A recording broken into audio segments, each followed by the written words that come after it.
Hi friends, மக்களுக்கு பிடித்தவை சேனல்ல இன்னைக்கு நம்ம பார்க்கக்கூடிய ரெசிபி என்னன்னு பார்த்தீங்கன்னா, ராஜாக்களின் அரிசின்னு சொல்லக்கூடிய கருப்பு கவுனி அரிசியில சாஃப்டான இட்லியும் கிறிஸ்பியான தோசையும் எப்படி பண்றதுன்னு பார்க்கலாம். இதை ஏன் ராஜாக்களின் அரிசின்னு சொல்றாங்கன்னா, அந்த காலத்துல இந்த அரிசி ரொம்ப காஸ்ட்லியானது, ராஜாக்கள் மட்டும்தான் யூஸ் பண்ணுவாங்க. அவ்வளோ ஹெல்த் பெனிஃபிட்ஸ் இருக்கு இந்த அரிசியில. 2 கப்பு கருப்பு கவுனி அரிசி எடுத்துக்கலாம். அரிசி அளந்த கப்லயே மற்றதையும் அளந்துக்கலாம்.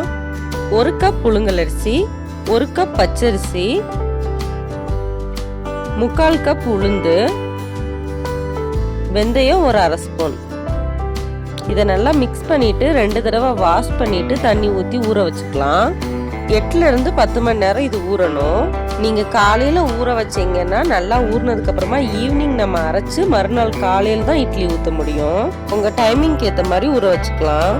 கருப்பு கவுனி அரிசியில அதிக அளவு நார்ச்சத்து இருக்கு. ரெகுலரா நம்ம இந்த அரிசி யூஸ் பண்றதுனால டைப் 2 டயபெட்டிஸ் நம்மளுக்கு கியூர் ஆகும். இப்போ நான் மார்னிங் ஊற வச்சேன், ஈவினிங் பார்த்தீங்கன்னா நல்லா ஊறிடுச்சு.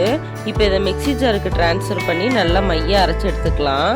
நீங்கள் கிரைண்டரில் போடுறதுனால போடலாம். நான் அளவாக ஊற வச்சதுனால 2 ரவுண்டு மிக்சிலேயே நல்லா அரைச்சி எடுத்துக்கிறேன். கொஞ்சமாக தண்ணி சேர்த்து நல்லா அரைச்சி எடுத்துக்கலாம்.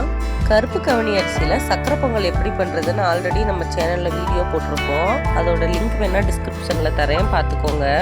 வெயிட் லாஸ் பண்ணணும்னு நினைக்கிறவங்க கருப்பு கவுனி அரிசி எடுத்துக்கலாம். இது ஒரு ஃபில்லிங்கான டயட்டாக இருக்கிறதுனால பசி இல்லாமல் இருக்கும். கொலஸ்ட்ராலையும் கண்ட்ரோல் பண்ணும். இப்படி நல்லா அரைச்சதுக்கு அப்புறமா இது ஒரு பாத்திரத்துக்கு டிரான்ஸ்ஃபர் பண்ணிடலாம். இன்னும் கொஞ்சம் அரிசி இருக்கு, அதையும் நான் மிக்ஸி ஜார்ல சேர்த்து நல்லா அரைச்சு எடுத்துக்கிறேன்.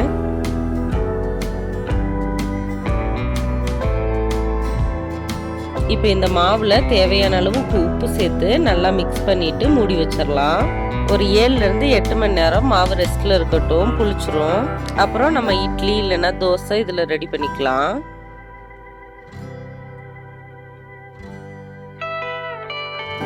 இப்போ ஓப்பன் பண்ணலாம். பார்த்தீங்கன்னா நம்ம அரைது தான் ஊற்றிருந்தோம், இப்போ 3/4 அளவுக்கு வந்துருச்சு, நல்லா புளிச்சிருச்சு. இப்போ இதில் நம்ம இட்லி ஊற்ற ஸ்டார்ட் பண்ணிடலாம். ஸ்டவ் ஆன் பண்ணி இட்லி கடாயை வச்சுக்கலாம். தண்ணி நல்லா கொதிக்கிற ஸ்டேஜில் நம்ம இட்லி ஊற்றினோன்னா இட்லி நல்லாவும் வரும், சீக்கிரமும் வெந்துடும். ஒரு 5 7 நிமிஷத்துலேயே இட்லி நல்லா வெந்துடும். இட்லியோட கலரும் கொஞ்சம் டிஃப்ரெண்ட்டாக இருக்கிறதுனால கிட்ஸ் எல்லாம் நல்லா லைக் பண்ணி சாப்பிடுவாங்க. அடிக்கடி செஞ்சு கொடுங்க.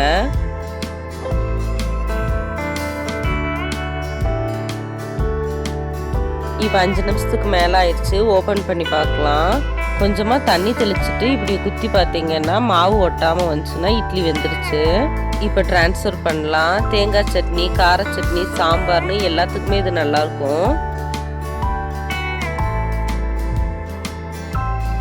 பார்த்தீங்கன்னா நல்லா சாஃப்டாக வெந்திருக்கு பாருங்க. அடுத்து தோசை ஊற்றலாம். ஸ்டவ் ஆன் பண்ணி கடாயை வச்சுக்கலாம். சூடான உடனே தோசை எப்பயும் போல ஊற்ற ஸ்டார்ட் பண்ணிடலாம். சுற்றிலும் 1 ஸ்பூன் நல்லெண்ணெய் இல்லைன்னா நெய் விட்டுக்கலாம். மூடி வச்சு ஒரு 1 or 2 மினிட்ஸ் குக் ஆன உடனே மடித்து எடுத்துடலாம்.